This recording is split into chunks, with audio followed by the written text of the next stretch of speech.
C'est une œuvre qui n'a jamais été faite en France. Et la musique est très surprenante. On est vraiment dans une époque entre Monteverdi et Vivaldi. Donc on est dans un style qui est parfois encore très parlé-chanté. Le théâtre a beaucoup de place. Et puis on a aussi des airs qui sont déjà d'une grande beauté et qui se tournent vers le XVIIIe siècle. Et c'est pour ça que ce compositeur Sartorio, il a un style qui est très varié. On est dans un laboratoire d'idées. On est vraiment dans la fête vénitienne et ce qu'on peut en attendre.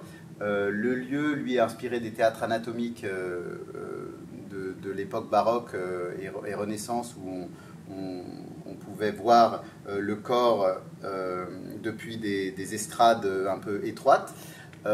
Mais le traitement est beaucoup plus contemporain, beaucoup plus épuré pour mettre en valeur les costumes et leurs couleurs. Et puis, on a pris le parti d'un dépouillement progressif, comme ça, qu'on est d'abord dans l'émerveillement, et puis plus on avance et plus on comprend que cette histoire nous parle directement et que derrière les personnages baroques apparaissent les figures contemporaines.